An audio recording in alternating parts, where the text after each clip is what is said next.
The challenges of starting our new season, each year you have, new personalities, new players, a loss of players from the year before, and so in this 2022 season, the biggest challenge was trying to either replicate the success from 2021, where we had one of the best seasons in program history, or instead of replicating it, just trying to outdo it.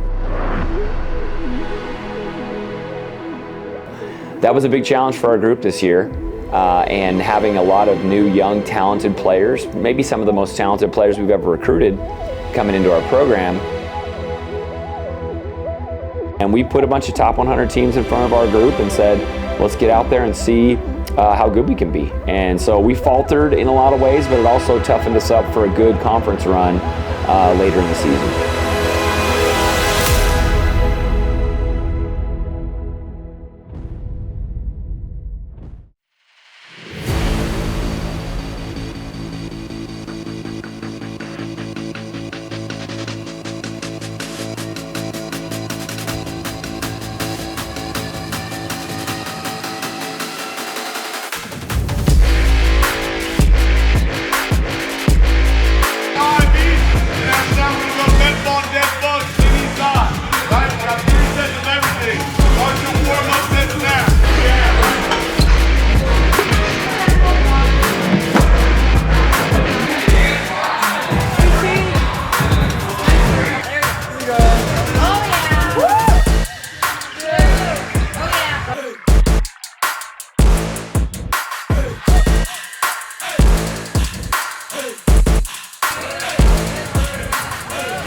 The UTEP volleyball culture is infectious. They come in here, they know that not only are they energetic, but they're detailed in their approach.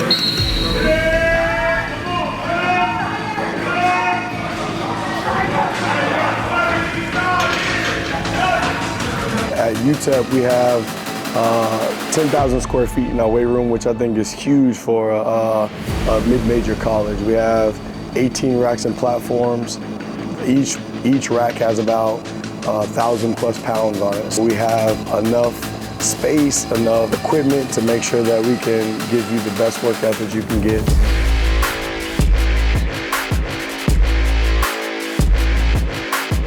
You can learn from a lot of the players that we have here. Girls like Torrance and Ollie Darley, their work ethic is top notch. And I think as a young athlete, I come and I see them work.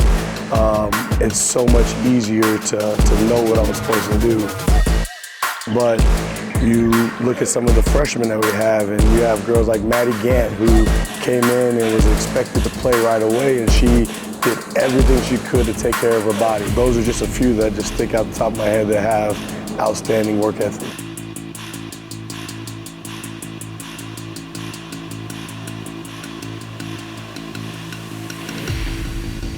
I mean, I've never been around a bunch of girls who really embrace the grind.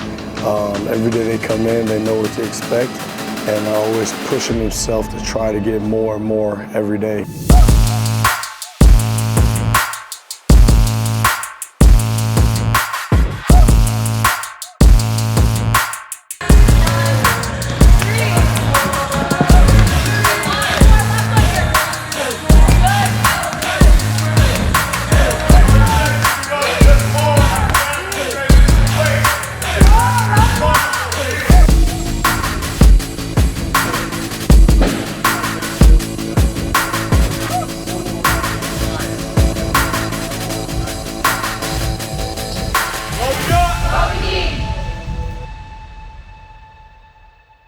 Describe the feeling of a home opener at Memorial Gym.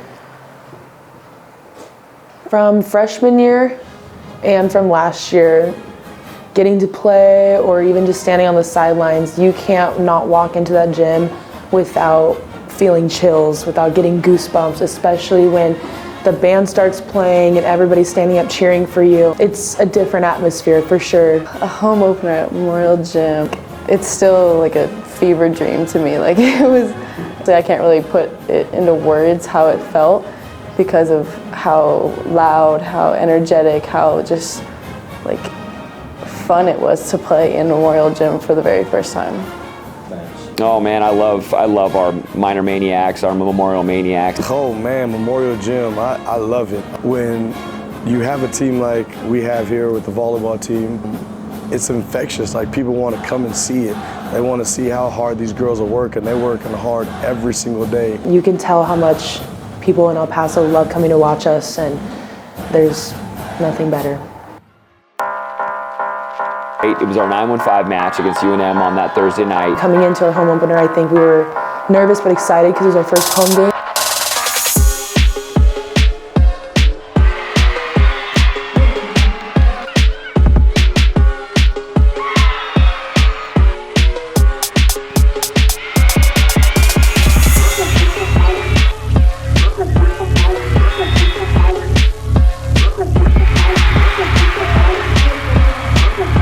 Just felt the electricity, the energy. We had well over 1,000 fans here.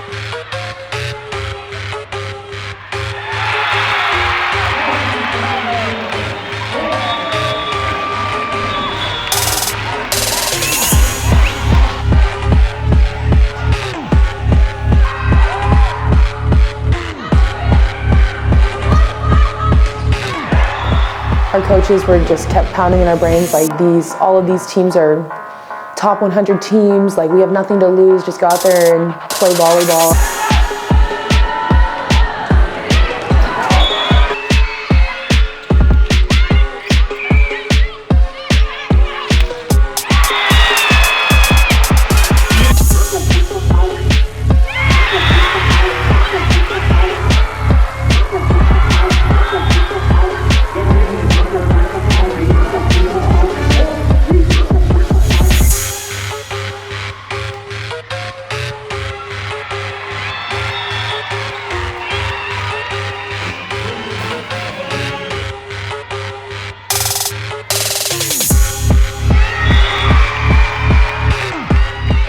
In Memorial, it's a tall, wide gym where like you don't really see that many fans, but then if a crazy dig happens or we get like a crazy good kill or whatever, then you hear all of them and it just kind of echoes throughout the whole building, and it gets pretty loud in there, especially with how high up some people are.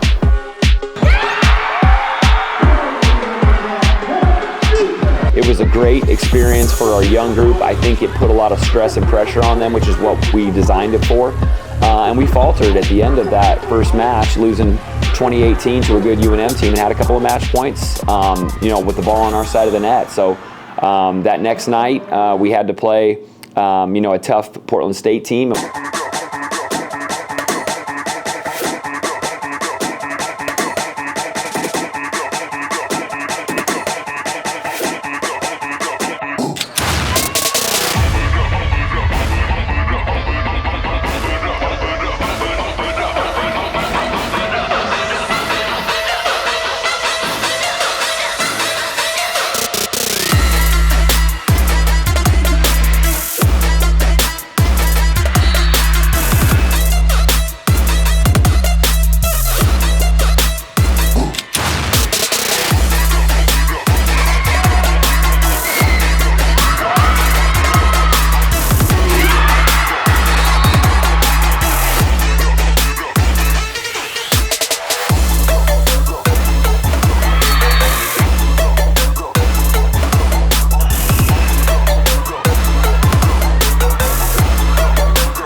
really difficult pill to swallow, but we knew that the tournament was going to be tough. We'd scheduled it that way on purpose, and so we just kind of wanted to measure ourselves early and see where we needed to go. Once again, we scheduled it that way, and then we had to finish the tournament against maybe the toughest team in that tournament, which was South Dakota.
And so we lost 16-14 to them, and it became pretty obvious to us that not only were we a good team, but we were just green and inexperienced and just didn't really know how to finish out matches and close out matches yet. But what we did recognize is that we were really good. We just had to find a way to make them better, more experienced and tougher. All three teams were super defensively insanely good, and they definitely made us work hard for each set that we won. And we did lose 0-3 to all three of them, but we did go to 5 with all three of them. But all three teams ended up finishing very well in their conferences at the end of the season. So I feel like, especially being with such a young team, the Borderland Invitational was definitely a test to us, and I feel like we passed the test, but we didn't quite get 100% on it.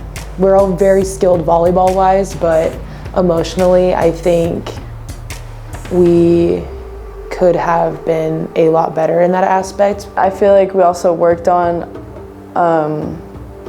trying to figure out and try to work through being young and being inexperienced, and a lot of our seniors kind of stepped in and helped, like Serena Patterson and Allianza Darley showed us kind of how to just chill out and play during those stressful situations.